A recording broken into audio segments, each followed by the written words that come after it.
tutorial will focus on the instrument, miscellaneous, and function settings that exist across 3 tabs in an instrument generator's channel settings window. Virtually every generator plugin in FL Studio has at least one of these tabs included, so a good working knowledge of all the parts is essential to maximize your music making in FL Studio. The instrument settings tab contains envelopes, LFOs, and a filter.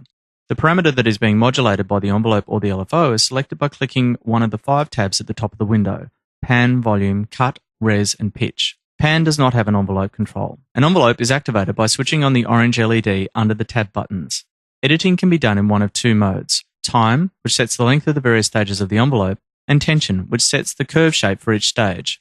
Apart from the standard attack, decay, sustain, and release stages, each envelope also includes a delay setting and a hold setting. Delay sets a gap between a note's start and when the envelope kicks in. Hold keeps the attack at its maximum level for a period of time before the decay starts.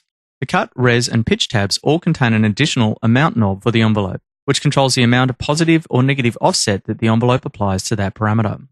To align envelope stage times accurately with the tempo of your project, activate the tempo-based button. If you right-click an envelope stage, you can then set the length of that stage in steps. The envelope times can be altered by using the knobs or by clicking and dragging directly on the envelope. Switch between time and tension modes by right-clicking on the envelope.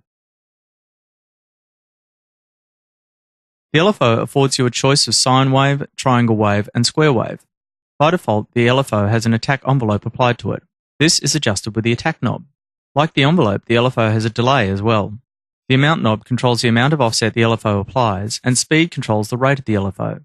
The LFO also has a tempo-based button for when you want to sync the LFO to the project tempo. Right-click Delay, Attack, and Speed to access the tempo sync time increments. Normally, the LFO is triggered from the start of its cycle every time a new note is played. If you want the LFO to operate independently of the start time of each note, switch on the global button. The filter section lets you choose the kind of filter that will be applied to the sound. There are 8 filter types. LFO and envelope modulation that you apply to cutoff and resonance will be applied to the filter that you set here. The miscellaneous tab contains settings that relate to the various generators. The levels adjustments provide global controls that provide for easy automation. See the advanced video tutorial on automation for more on these. The polyphony settings allow you to control how voices are handled within the generator. The max LED sets the maximum number of voices the generator will play, which can help to keep the CPU usage at a minimum. When there is no value set, there is no limit to the polyphony except for your CPU power. The porter button will enable portamento for the channel.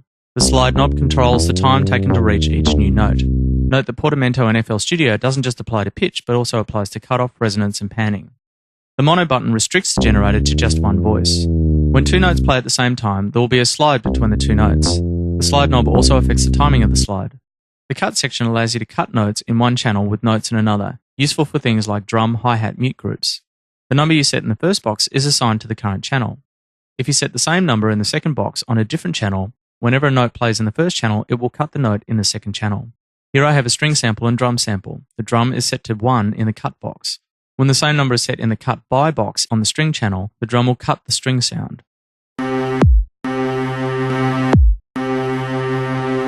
For a channel to cut itself, for example when you have a long sample that you want to restart completely each time you trigger it, set the number in the first and second cut box to be the same, or just press the Cut Itself button.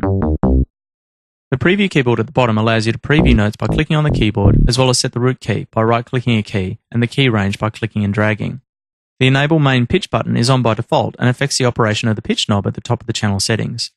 The root key operates exactly the same as other samplers. When you first play with it, it seems counterintuitive, because setting the root note to a higher note will cause the pitch to go down, and vice versa.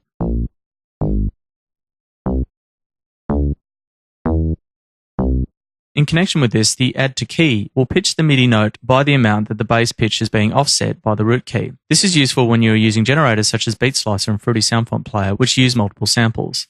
The main advantage being that you can use different octaves to trigger the notes while still triggering the samples that you would have triggered had the root key been set to its default. For more on this, consult the online help. The Reset button will return the default bass notes and remove key regions. The Fine knob allows you to fine-tune the sample. The Function tab contains the echo, delay, arpeggiator, note timing controls, and a velocity keyboard tracker. The echo delay doesn't work like a delay plugin. Instead, it works directly off the notes triggering the generator. This means that all notes output by the delay are additional voices. Delayed notes can have panning, cutoff, resonance, and pitch changes applied to them. Feedback controls the volume of each echo. Centered, all echoes will be the same volume as the original note. To the right of the center, the echoes will get louder. To the left, they will get softer. The same principle applies to the pan, cut, res, and pitch knobs.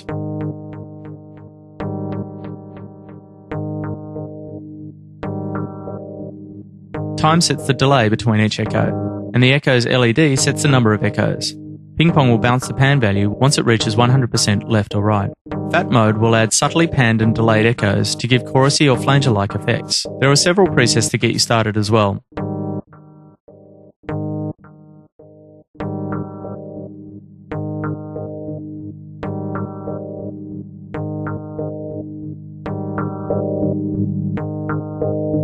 The arpeggiator can operate in one of two modes: the classic style, whereby the notes that are held down are arpeggiated, or a predefined chord template can be applied to the sequence. The arpeggiator is activated by pressing any one of the direction keys: up, down, up and down doubling the top and bottom note, and random.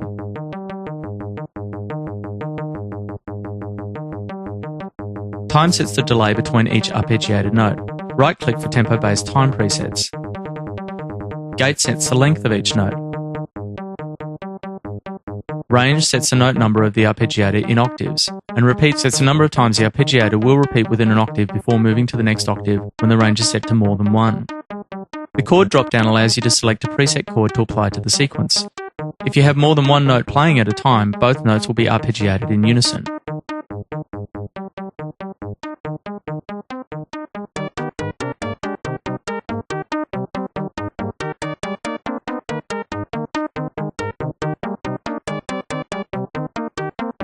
The slide knob will slide from one note to the next, and the speed of the slide is affected by the gate knob.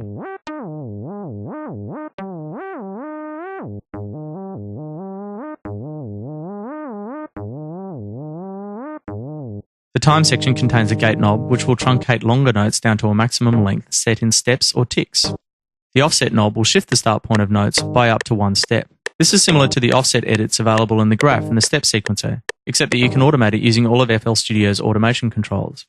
The Velocity keyboard tracker links the velocity and the MIDI notes that you play to pan, cut, and resonance. Click the volume button to control velocity tracking and KB to control keyboard tracking. An example of tracking would be to set a stereo pan on a piano from lowest note to highest, so the panning will gradually shift from left to right, just like sitting at a real piano will sound. The mid control sets the middle point where no offset occurs. For notes, this means you are shifting the middle note. Each of the controls works such that at the center point there is no offset. Moving it to the right means that as you increase the velocity or play higher pitches, panning will shift to the right, and cutoff and res will increase, and turning to the left will have the opposite effect. Okay, that brings us to the end of the channel settings tutorial. There is a lot of editing power available within these tabs, and hopefully this tutorial will help you to harness some of it.